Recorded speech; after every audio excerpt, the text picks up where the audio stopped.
Hello दोस्तों, स्वागत है आप सभी का अपने YouTube channel the geography centre में।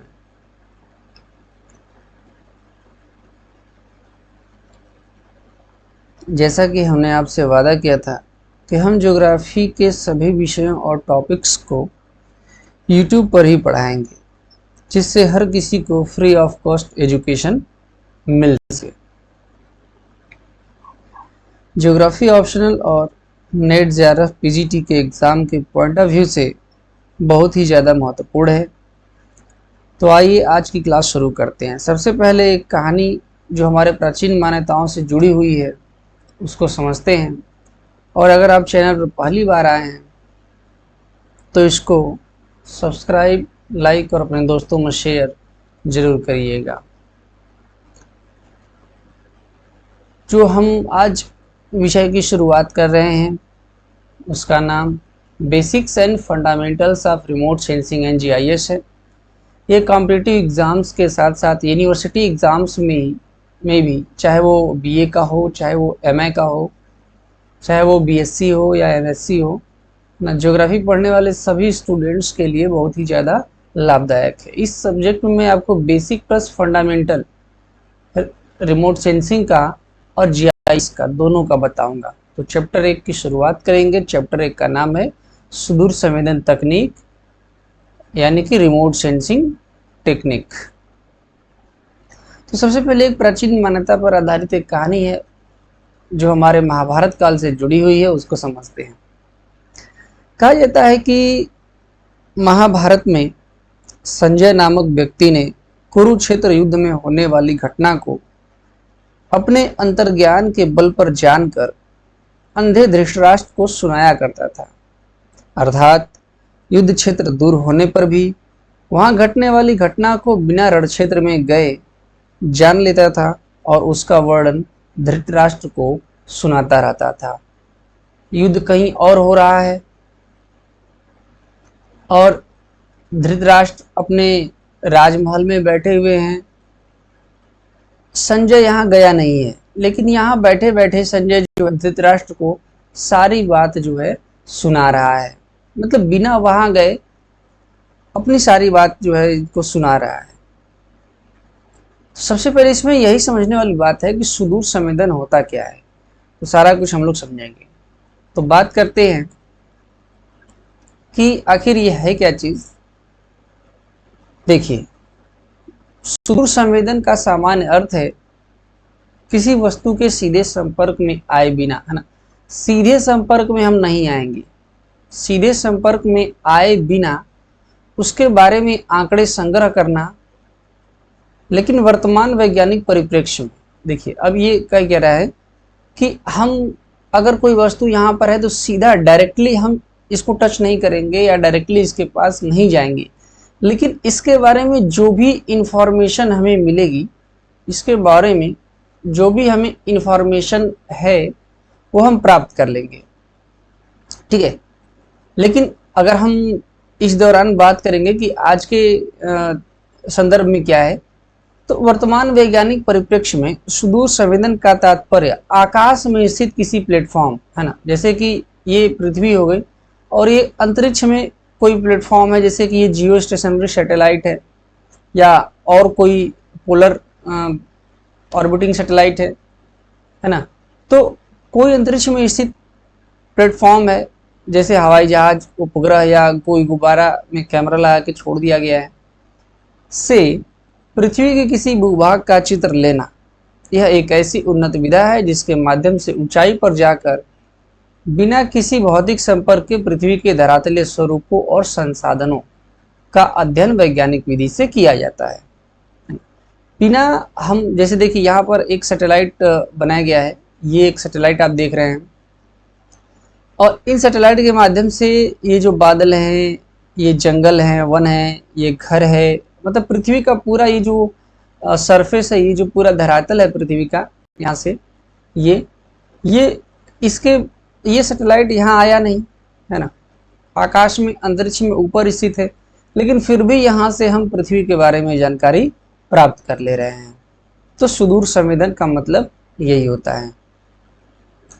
अब बात करेंगे इसका शाब्दिक अर्थ भी हम देख लेते हैं, अगर और हम डिटेल में जाएंगे तो हम इसको समझ पाएंगे। देखिए, रिमोट का शाब्दिक अर्थ है सुदूर, जो पास में न हो, अर्थात जो हमसे दूर हो, है ना। कोई भी चीज अगर हम यहाँ पर हैं और कोई चीज यहाँ है, इतना दूर है, तो बिना इसके पास में गए अगर कोई भी चीज उसके बारे में, अगर हमें किसी वस्तु के बारे में अगर हमें इंफॉर्मेशन मिलती है तो उसको सुदूर संवेदन कहते हैं। जिसमें से अगर हम केवल रिमोट की बात करेंगे, रिमोट का मतलब, तो रिमोट का मतलब होता है सुदूर, ठीक है। रिमोट का मतलब होता है सुदूर, बिना उसके मतलब कि जो हमसे बहुत ही ज़्यादा दूर हो, कितना दूर हो कि हम उसको देख भी नहीं सकते, सुन भी नहीं सकते, और क्योंकि वो हमसे दूर है, ऐसे तत्व, वस्तु, पदार्थ या घटना की स्थिति को सुदूर कहते हैं। अब बात करते हैं सेंसिंग की। सेंसिंग मनोविज्ञान का शब्द है और इसका अर्थ जो है ज्ञानेंद्रियों से प्राप्त होने वाली सूचनाओं से है। सेंस करना, कहते हैं ना कि सेंस करना किसी चीज को, मतलब कि उसके बारे में आभास करना, महसूस करना कि क्या चीज है, मतलब कि इंफॉर्मेटिव होना, है ना, यानी कि सूचना या ज्ञान का प्राप्त होना। देखिए, वैसे तो हमारे शरीर में 5 ज्ञानेंद्रियां पाई जाती हैं, है ना, कान, नाक, आंख, जीभ और त्वचा, ये 5 ज्ञानेंद्रियां हैं। और इन ज्ञानेंद्रियों के माध्यम से हमें किसी भी वस्तु के बारे में पता चलता है। जैसे कि यहाँ पर मान के चलिए कि एक जो है कि सेब रखा हुआ है, ठीक है, तो ये सेब रखा हुआ है।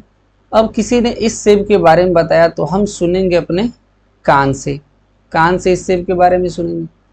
अब आंख उसको देखेगा, ठीक, त्वचा उसको पकड़ेगा, जो नोज है, नाक है, स्मेल करेगा, और जीभ से उसको टेस्ट मिलेगा, खाएगा, तो हमें पता चलेगा कि ये कैसा है, किस प्रकार का है, मीठा लगता है, तीता लगता है, दिखने में कैसा है। मतलब जब तक हमारे ज्ञानेंद्रियों से अनुभव नहीं होगा, हमें इसके बारे में नहीं पता चलेगा। तो उसी तरीके से जैसे कि जब कोई बिजली चमकती है तो हम देख पाते हैं, या कोई आंधी आ गई और मान लीजिए कि ये आंधी सुदूर कहीं आई हुई है, जैसे मान लीजिए कि ये आंधी अमेरिका में आई हुई है, ठीक है, अमेरिका में ये आंधी चल रही है, किसी दूसरे देश में चल रही है, तो हमने ऊपर यहाँ पर सैटेलाइट लगाया हुआ है, और इस सैटेलाइट के माध्यम से जो है धरातल पे क्या हो रहा है दुनिया के किसी भी हिस्से में हम देख सकते हैं, मतलब बहुत दूर स्थित चीज को भी हम देख पाते हैं, ठीक है।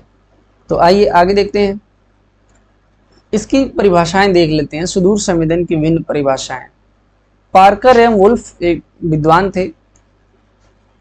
पार्कर एवं वुल्फ ने एक लेख लिखा, रिमोट सेंसिंग ऑफ एनवायरनमेंट, ठीक है, रिमोट सेंसिंग ऑफ एनवायरनमेंट, और यह लेख इनका 1956 में प्रकाशित हुआ था। इन्होंने परिभाषा दी कि सुदूर संवेदन एक ऐसी तकनीक है जिसके द्वारा लक्ष्य के समीप या संपर्क में गए बिना उससे संबंधित सूचनाओं का एकत्रीकरण एवं उनके गुणों या विशेषताओं की गणना करना संभव हो पाता है। मतलब ऐसी टेक्निक जिसके द्वारा जो भी हमारा टारगेट है, हम बिना उसके संपर्क में या बिना उसके पास गए उससे संबंधित सूचनाओं की गैदरिंग कर लेते हैं, उनको एकत्र कर लेते हैं और उनके गुणों या विशेषताओं को जान और समझ पाते हैं। Remote sensing is the equation of information and measurement of some property of objects which is not in intimate contact with information gathering device।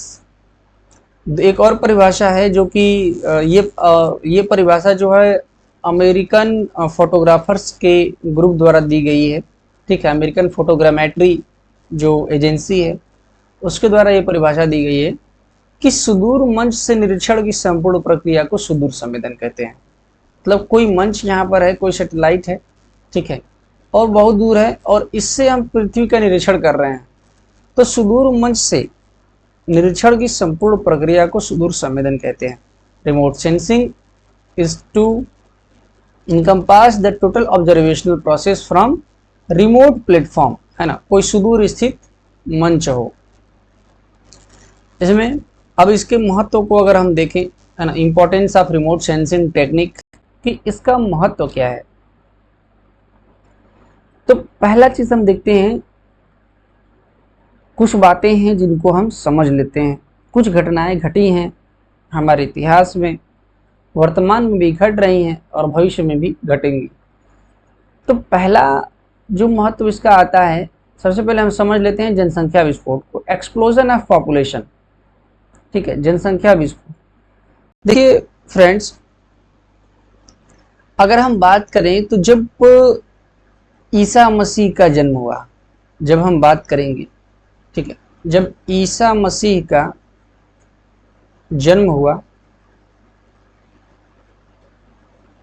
तो ईसा मसीह के जन्म के समय, यानी कि अगर हम बात करें 1 AD की, तो 1 AD में पूरे विश्व की जनसंख्या 20 करोड़ थी, ऐसा अनुमान लगाया जाता है। हालांकि उस समय की गणना का तो कोई अभिलेख या साक्ष्य प्रस्तुत नहीं है, लेकिन यह अनुमान लगाया जाता है कि जब ईसा मसीह का जन्म हुआ ग्रेगोरियन कैलेंडर के अनुसार 1 AD में, तो 1 AD में विश्व की जनसंख्या 20 करोड़ थी, जो 1000 AD में, जो 1000 AD में बढ़ करके,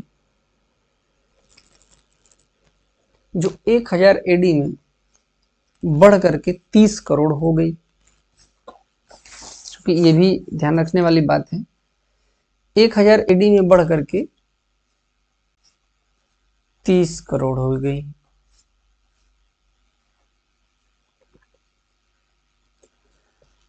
अगर हम बात करें तो 1500 AD में, 1500 AD में, यानी कि 1000 के 500 साल बाद 1500 AD में यह जनसंख्या 40 करोड़ हो गई।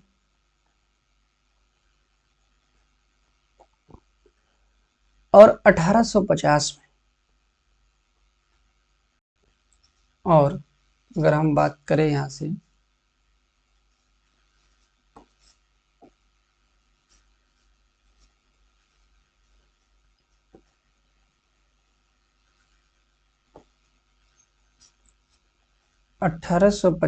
AD में ये जनसंख्या बढ़ करके 100 करोड़ हो गई। और सिर्फ इतना ही नहीं, अच्छा एक चीज यहां देखिए, 1 AD में जो जनसंख्या, 1 AD में जो जनसंख्या केवल 20 करोड़ थी, वो 1850 AD में 100 करोड़ हुई। अर्थात कि 1850 वर्षों में, 1850 वर्षों में जनसंख्या में बढ़ोतरी कितनी हुई? केवल 5 गुनी। ठीक है, जनसंख्या में बढ़ोतरी 5 गुनी हुई। जबकि 1930 में, अगर हम बात करें 1930 में 200 करोड़ हो गई पूरे विश्व की जनसंख्या। 1930 में बढ़ करके 200 करोड़ हो गई। और लगभग 2000 आते आते, 2000 आते आते, है ना, सन 2000 की अगर हम बात करें तो जनसंख्या 600 करोड़ से अधिक हो गई। 600 करोड़ से जनसंख्या अधिक हो गई। और 2012 ये जनसंख्या लगभग 8 अरब हो गई। ठीक है, तो हमने देखा कि जो जनसंख्या 1 AD में 20 करोड़ थी, 1850 वर्षों में केवल 5 गुना वृद्धि हुआ उस जनसंख्या में।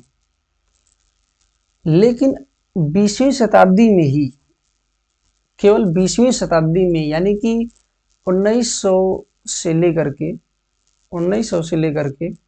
2000 तक में इस जनसंख्या में अकेले 4 गुना की वृद्धि हुई। मतलब 100 सालों में ही 4 गुना जनसंख्या बढ़ गई। अब जनसंख्या बढ़ने से जनसंख्या का भरण पोषण, सामाजिक आर्थिक क्रियाकलाप, भोजन, वस्त्र, आवास और विविध प्रकार के संसाधनों की बेतहाशा दोहन हुआ। बहुत ही ज्यादा दोहन हुआ और अविवेकपूर्ण दोहन हुआ, मतलब ढंग से उसका दोहन नहीं किया गया, अविवेकपूर्ण दोहन किया गया। चूंकि इतनी अधिक जनसंख्या में बहुत सारी चीजें एक साथ कर पाना, उनको मैनेज कर पाना संभव नहीं होता है, तो वहां पर रिमोट सेंसिंग टेक्निक की आवश्यकता पड़ जाती है, क्योंकि इतने बड़े लेवल पे पूरी पृथ्वी पर इतनी ज्यादा जनसंख्या को ट्रैक कर पाना आदमी के हाथ में अब नहीं रह गया है। कहीं ना कहीं मशीनरी की जरूरत है, सैटेलाइट्स की जरूरत है। दूसरा, scientific technical and industrial revolution, वैज्ञानिक तकनीकी एवं औद्योगिक क्रांति की भी शुरुआत हो जाना। देखिए फ्रेंड्स, लगभग 1750 एडी के आसपास, है ना, हम कहें तो 18वीं शताब्दी के मध्य में औद्योगिक क्रांति की शुरुआत होती है और धीरे धीरे आगे बढ़ते बढ़ते उद्योग, परिवहन, वैज्ञानिक तकनीकी, चिकित्सा एवं स्वास्थ्य, सूचना प्रसार आदि के क्षेत्र में उल्लेखनीय वृद्धि होती है। टेक्निकल चीजें बहुत तेजी से आगे बढ़ती हैं, जिसके कारण लोगों को सूचना जल्दी प्राप्त होता है, परिवहन के नए नए साधन विकसित होते हैं, ज्ञान विज्ञान की खोजें होती हैं, आविष्कार होते हैं, और इन आविष्कारों और सूचनाओं के परिवहन के विभिन्न प्रकार के माध्यम डेवलप हो जाने के कारण बहुत तेजी से तकनीकी और औद्योगिक क्रांति, वैज्ञानिक क्रांति की शुरुआत होती है। और ये सारा कुछ होने के बाद भी बहुत ही तेजी से, तीव्र गति से संसाधनों का दोहन होता है।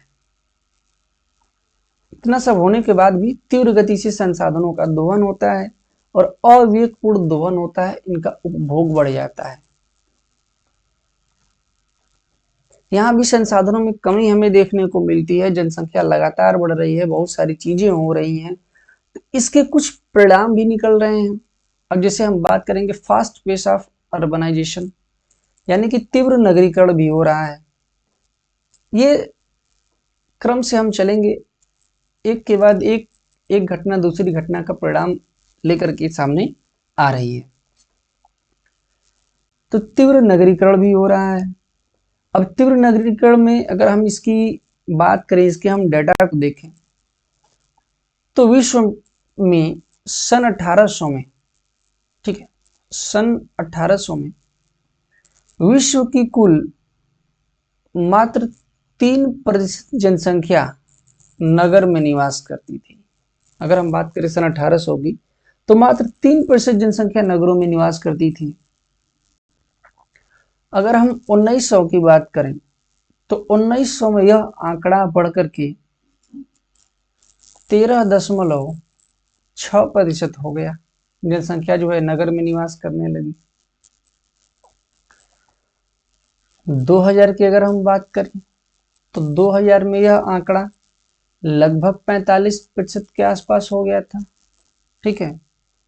और अगर हम 2014 के आंकड़ों की बात करें, जो कि संयुक्त राष्ट्र का आंकड़ा है, 2014 के आंकड़ों के अनुसार लगभग 56.4% जनसंख्या विश्व की नगर में रहती है। अर्थात आधी जनसंख्या, इस पृथ्वी पर रहने वाली आधी जनसंख्या, है ना, आधी से भी ऊपर नगर में निवास करने लगी है। अब नगर में जनसंख्या के रहने के कारण विभिन्न प्रकार की सुविधाओं की डिमांड होने लगी, बहुत सारी वस्तुओं की मांग बढ़ गई, ठीक है, बहुत सारी वस्तुओं की मांग बढ़ गई। आवास, परिवहन, जलापूर्ति, अपशिष्टों का निष्पादन करने की समस्या आ गई, पर्यावरण का प्रदूषण बढ़ा, चिकित्सकीय एवं स्वास्थ्य सुविधाओं का अभाव हो गया। देखिए, नगरीकरण जब होगा और बहुत तेज गति से होगा, तो फिर वहां पर नियोजन नहीं हो पाता है, नियोजित करने में, उसका नियोजन करने में समस्या आ जाती है। खुले क्षेत्र का, स्वस्थ वातावरण का अभाव हो जाता है और विविध प्रकार की समस्याओं का जन्म होता है। इसलिए वर्तमान में क्या है कि जो नगर हैं, वर्तमान में जो नगर हैं वो समस्याओं के पुंज के रूप में उभर रहे हैं, जिनका समाधान बहुत ही कठिन है ना। आप भी अपने आसपास देख सकते हैं कि जो भी है वो नगर में रहने की कोशिश कर रहा है, उसको शहर में फ्लैट बन रहे हैं, है ना। लेकिन ये क्या है, समस्याओं से घिरे हुए हैं, समस्याओं के पुंज के रूप में ये उभर करके आज सामने आ रहे हैं। तो इसको भी कंट्रोल करने के लिए, मैनेज करने के लिए, इस पर नियंत्रण रखने के लिए आगे भी हम चर्चा करेंगे अभी कि हमें रिमोट सेंसिंग टेक्निक की ज़रूरत पड़ती है। इसका महत्व हमें समझ में आता है कि अगर किसी नगर को अगर हमें व्यवस्थित करना है तो हमें रिमोट सेंसिंग टेक्निक चाहिए ही चाहिए।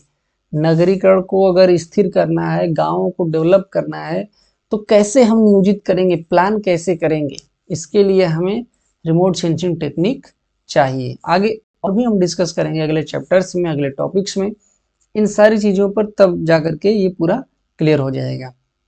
फिलहाल आप समझ सकते हो कि रिमोट सेंसिंग का महत्व क्या है इन टॉपिक्स को समझने के बाद। अगला एक और टॉपिक है कि complexity of socio economic and environmental problems, सामाजिक, आर्थिक एवं पर्यावरणीय समस्याओं की जटिलता। देखिए, सामाजिक आर्थिक समस्या भी जो है बहुत तेजी से घट रही है और पर्यावरणीय समस्याओं की भी जटिलता है। इसको आप समझ सकते हैं कि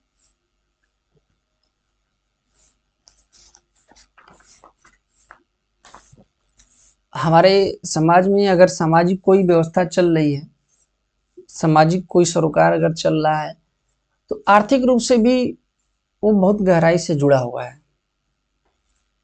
ठीक है, उद्योग, परिवहन, विभिन्न प्रकार के सामाजिक आर्थिक समस्याएं हो गई हैं, है ना।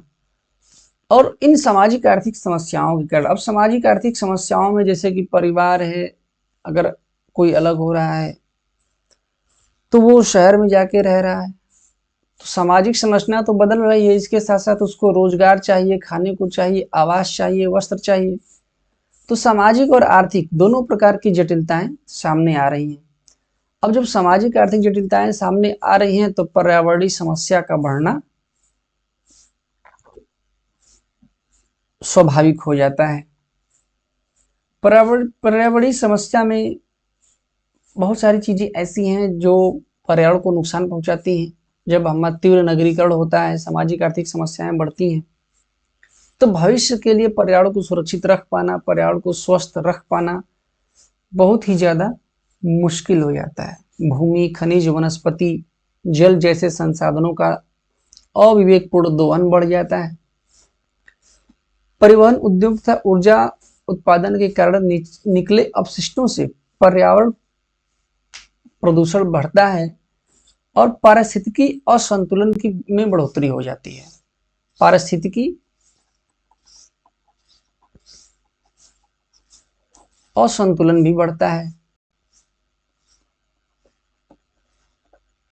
पारिस्थितिकी असंतुलन भी बढ़ता है। जैव विविधता के सम्मुख कठिनता आ जाती है।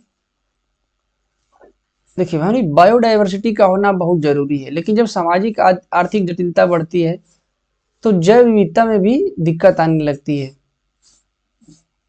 और इससे जो है कि पृथ्वी पर विभिन्न प्रकार के प्राकृतिक और मानवीय समस्याओं का जन्म हो रहा है, और ये समस्याएं जो है अत्यधिक जटिल होती चली जा रही हैं। अब हम बात करेंगे उपभोक्तावादी जीवन दर्शन की, कंज्यूमरिज्म की। देखिए, वैज्ञानिक, तकनीकी, औद्योगिक, सामाजिक एवं आर्थिक प्रगति ने मानव की सोच में भी परिवर्तन किया है। जो मानव की सोच है, मानव की सोच भी बदली है। मानव आज अब क्या कर रहा है कि अपने जीवन को अधिक सुखमय करने के लिए, अपने जीवन को अधिक सुखमय बनाने के लिए, ठीक है, अपने जीवन को मानव अधिक सुखमय बनाने के लिए और जीवन स्तर को ऊंचा करने के लिए प्राकृतिक संसाधनों का अधिकाधिक दोहन कर रहा है। और प्राकृतिक, चूंकि जीवन को सुखमय बनाना है, इसलिए जो हमारे पास संसाधन उपलब्ध हैं, इन संसाधनों का दोहन करना अति आवश्यक है। इन संसाधनों का दोहन जरूरी है, बिना दोहन के हम जीवन स्तर के उच्च सौंदर्य को प्राप्त नहीं कर सकते। और इस संसाधनों का दोहन करने के लिए इनका उपयोग करना है, और इनका उपयोग करने के लिए मानव उपभोक्तावादी जीवन दर्शन वर्तमान समय में जी रहा है। मानव का यह जीवन दर्शन उपभोक्तावादी हो गया है। और उपभोक्तावादी का अर्थ है कि जितनी जल्दी और जितनी तेजी से हो सके मानव संसाधनों का दोहन कर रहा है। सभी प्रकार के जैव, अगर हम बात करें यहाँ से, तो सभी प्रकार के जैव और अजैव, जितने भी जैव और अजैव तत्व हैं, इस सभी प्रकार के तत्व नष्ट हो रहे हैं और तेजी से समाप्त हो रहे हैं। अगर समाप्त नहीं भी हो रहे हैं तो जो दूसरी चीजें हैं, जो अन्य संसाधन हैं, इन संसाधनों के जो गुण हैं, गुण धर्म हैं, अर्थात इनकी जो विशेषताएं हैं, ये विशेषताएं जो है लगातार खत्म हो रही हैं, समाप्त हो रही हैं, ये विकृत हो चुके हैं। ठीक है, ये जो है विकृत हो चुके हैं, और इतनी ज्यादा विकृत हो गए हैं कि खुद ऐसे संसाधन मानव के लिए निष्प्रयोज्य हो गए हैं। ठीक, खुद ऐसे संसाधन मानव के लिए क्या हो गए? निष्प्रयोज्य हो गए हैं, यानी कि अनयूज्ड हो गए हैं। अब हम इनको यूज नहीं कर सकते, ये प्रयोग करने के लायक ही नहीं।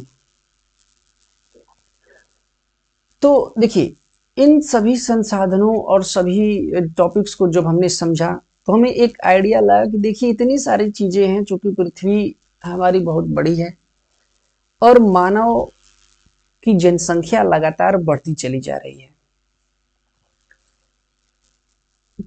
तो गुण विशेष धर्म की मात्रा को वांछित रूप में बनाए रखने के लिए, भविष्य के लिए योजनाएं बनाने के लिए, है ना, हमें एक ऐसे माध्यम की जरूरत होती है जो माध्यम हमें विश्वसनीय आंकड़ा दे सके। देखिए, कोई भी प्रॉब्लम हो, किसी भी प्रॉब्लम का सलूशन हमें तभी मिल सकता है जब वो प्रॉब्लम हमें अच्छी तरीके से पता हो। जब तक वो प्रॉब्लम अच्छी तरीके से पता नहीं होगी, हम नहीं समझ पाएंगे कि उसका सलूशन क्या होगा। ठीक है, तो सबसे बड़ी चीज कि जो भी हो रहा है, जो भी घटना घट रही है, इसके आंकड़े सही मिलने चाहिए। इसके अलावा इसके आंकड़े समय पर मिलने चाहिए। और सिर्फ अब आंकड़े कैसे हो सकते हैं? कुछ जो डाटा होता है ना, ये नंबर में हो सकता है, और ये नंबर मनुष्य के दिमाग से परे होना चाहिए, अर्थात इसमें छेड़छाड़ नहीं होनी चाहिए। इसके अलावा कुछ फोटो हमें मिलना चाहिए, कुछ वीडियो मिलना चाहिए, ठीक है, कुछ अन्य चीजें मिलनी चाहिए। और इन सभी आंकड़ों को एकत्र करने का, जो कि पक्षपात रहित हो, क्योंकि हो सकता है कि मनुष्य के द्वारा अगर ये आए, है ना, तो इसको कम दिखाया जाए। जैसे कि आप कभी कभी देखते होंगे कि अगर कोयले से निकलने वाले धुएं और कार्बन उत्सर्जन की बात होती है तो सभी देश अपने अपने आंकड़े छुपा लेते हैं। लेकिन अगर सैटेलाइट पकड़ रहा है कि हाँ कहाँ पर कोयला बहुत ज़्यादा या कार्बन जल रहा है, या ऐसा कुछ सेंसर लगाया गया है जो बता देता है कौन सा देश कितना कार्बन उत्सर्जन कर रहा है, ये आंकड़े बता दिए जाते हैं, तो वो छुप नहीं पाता है। इसलिए रिमोट सेंसिंग टेक्निक जो है बहुत ही ज़्यादा इन सब चीज़ों में ज़रूरी हो जाता है। इन सब चीज़ों की मॉनिटरिंग करने के लिए, ठीक है, उसका वास्तविक और सत्य आंकड़ा हमें मिल सके, इसके लिए सुदूर संवेदन तकनीक का महत्व बढ़ जाता है। ठीक ना। देखिए, अगर हम बात करेंगे तो यहाँ से आंकड़े दो प्रकार के होते हैं। जो डाटा हमें मिलता है, डाटा दो प्रकार के होता है। एक होता है प्राइमरी और दूसरा होता है सेकेंडरी। प्राइमरी आंकड़े वे आंकड़े होते हैं जो पहली बार एकत्र किए जाते हैं, जो इंसानों के द्वारा पहली बार एकत्र किए जा रहे हैं, वो प्राइमरी आंकड़े होते हैं। और प्राइमरी आंकड़ों को लेने के लिए भू सर्वेक्षण होता है। क्या होता है? भू सर्वेक्षण होता है। भू सर्वेक्षण के द्वारा ही हमें प्राइमरी आंकड़े प्राप्त होते हैं। और चूंकि प्राइमरी आंकड़ों का जब विश्लेषण इनका किया जाता है। जब इनका विश्लेषण किया जाता है तो विश्लेषण के दौरान जब तक हमें कोई प्लान करना होता है, जब तक कोई हमें योजना बनानी होती है, तो उससे पहले ही ये आंकड़े हमें पुराने हो जाते हैं, उससे पहले ही ये आंकड़े पुराने साबित हो जाते हैं और इनका बहुत ज़्यादा कोई महत्व नहीं रह जाता है। इसके अलावा प्राइमरी आंकड़ों के कुछ दोष भी हैं। इन आंकड़ों को एकत्र करने में श्रम भी अधिक लगता है। अगर हम बात करें तो अधिक श्रम लगता है और अधिक समय लगता है, और चूंकि श्रम ज़्यादा लग रहा है, समय ज़्यादा लग रहा है, इसलिए आंकड़े क्या हो जाते हैं, महंगे हो जाते हैं। और सामान्य रूप से ये आंकड़े अपर्याप्त होते हैं, ये आंकड़े अपर्याप्त होते हैं, पर्याप्त होते भी नहीं है, है ना। इसलिए इनसे एक अच्छा शोध करना, इनसे अच्छा अगर हम शोध कोई करना चाहें, कोई रिसर्च करना चाहें, जैसे मान लीजिए कि कोई यहाँ पर नगर है और हम इस नगर में प्रदूषण की समस्या को देखना चाहते हैं, तो जब तक एक आदमी यहाँ से प्राथमिक आंकड़े लेकर के आ रहा है कि यहाँ कितनी फैक्ट्रियां चल रही हैं, कितना, जब तक ये पूरा नगर का विवेचन करके ला रहा है तब तक 2 साल 3 साल हो जाते हैं आंकड़े मिलने में। अब जब तक ये लाएगा तब तक हो सकता है कि इन 2-3 सालों में जो है कि 10 तो फैक्ट्री और बढ़ गई और प्रदूषण की समस्या और ज़्यादा प्लस हो गई, इंक्रीज हो गई। अब जब इसके लिए, इस नगर के लिए जब प्लान बनाया जाएगा, कोई भी प्लान इस नगर के लिए बनेगा, तो उसमें ये चीज़ें स्किप रहेंगी जो बाद में बढ़ी हुई हैं, तो इस प्लान भी का कोई मतलब नहीं रहता है और ये प्लान जो है कि फेल हो जाता है। इसलिए प्राइमरी आंकड़ों पर बहुत भरोसा नहीं किया जा सकता।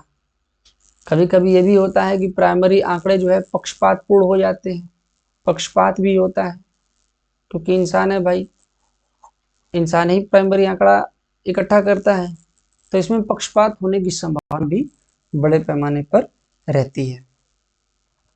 लेकिन अगर यहीं पर अगर हम रिमोट सेंसिंग टेक्निक का प्रयोग कर रहे हैं, अगर यहीं पर हम रिमोट सेंसिंग टेक्निक के माध्यम से, रिमोट सेंसिंग टेक्निक को प्रयोग करके अगर हम ये काम कर रहे हैं, तो हमें यहाँ पर कोई भी समस्या नहीं आती है, काम हम आसानी से कर लेते हैं, क्योंकि रिमोट सेंसिंग टेक्निक के द्वारा जो प्राप्त आंकड़े होते हैं ये विश्वसनीय होते हैं और कम समय में हमें मिल जाते हैं। समय भी कम लगता है, श्रम भी कम लगता है और कम मूल्य भी लगता है। ठीक है, तो इसके गुण और उपयोगिता के बारे में समझ लेते हैं। देखिए, पहला पॉइंट इसमें दिया गया है, इससे क्या होता है कि जल्द, मतलब कम समय में जल्दी, सस्ता, आसान एवं विश्वसनीय आंकड़ा प्राप्त होता है। दूसरा, प्राप्त आंकड़े और सूचनाएं शुद्ध एवं पक्षपात रहित होते हैं।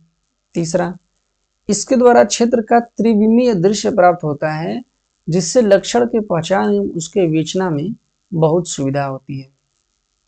चौथा, रिमोट सेंसिंग टेक्निक से दुर्गम क्षेत्र, जहां पर जा नहीं सकते, अगम्य क्षेत्र है, जहां पर कोई गया नहीं है, जैसे कि मान लीजिए कोई पर्वतीय इलाका है, कोई पहाड़ी बीहड़ क्षेत्र है, जंगल है, रेगिस्तान है, बर्फीला कोई क्षेत्र है, प्राकृतिक आपदाग्रस्त क्षेत्र है जहां पर कोई जा नहीं सकता, परिवहन के साधन रहित क्षेत्र, जहां पर परिवहन के साधन भी नहीं है, मतलब जाने का कोई माध्यम भी नहीं है, वहां के क्षेत्रों का आंकड़ा भी जो है प्राप्त करना आसान होता है और इससे संसाधनों एवं पर्यावरण सर्वेक्षण एवं निगरानी में सुविधा होती है।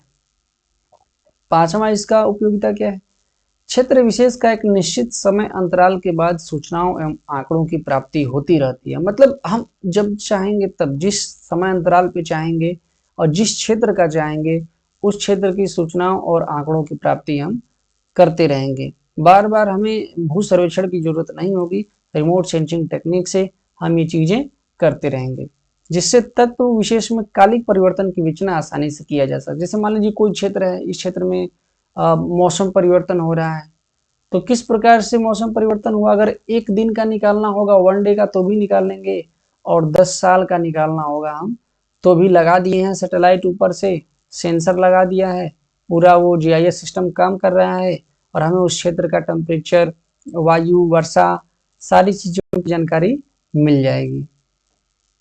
इसके अलावा रिमोट सेंसिंग से उच्च आवाज संरचना का भी पता लगा सकते हैं। मृदा, वनस्पति, नम भूमि, खनिज, जल एवं मौसम दशा जैसे भौतिक तत्व, आवास, नगर नियोजन, परिवहन, अभियांत्रिकी गणना का नवीनीकरण, नदी घाटी प्रबंधन करना हो, या कोई भी मानवीय तत्वों का तात्विक मानचित्र यानी कि जो विषयक मानचित्र होते हैं, यानी कि थीमेटिक मैप भी अगर हमें बनाना हो तो विषयगत मानचित्र थीमेटिक मैप भी हम क्या कर सकते हैं, इससे बना सकते हैं। और भूपत्रकों का निर्माण भी हम रिमोट सेंसिंग टेक्निक की सहायता से आसानी से कर सकते हैं। तो ये रिमोट सेंसिंग टेक्निक के बारे में बहुत सारी चीजें थी। अब हम यहाँ से इसका जो है इसके बारे में जो इसके एप्लीकेशंस हैं, इनका प्रयोग कहाँ कहाँ किया जाता है टेक्निक का, वो हम चैप्टर 2 में अगले क्लास में पढ़ेंगे। क्लास पसंद आई हो तो चैनल को लाइक, शेयर और सब्सक्राइब जरूर करें। और इसमें जो है कि इसका अगला पार्ट चैप्टर 2 जिसमें कि इसके एप्लीकेशन के बारे में समझेंगे और क्या होता है ये सारे कुछ समझेंगे। ठीक है, तो अगला क्लास जल्दी आएगा, उसको भी ज़रूर देखें, अपने दोस्तों में शेयर करें। धन्यवाद।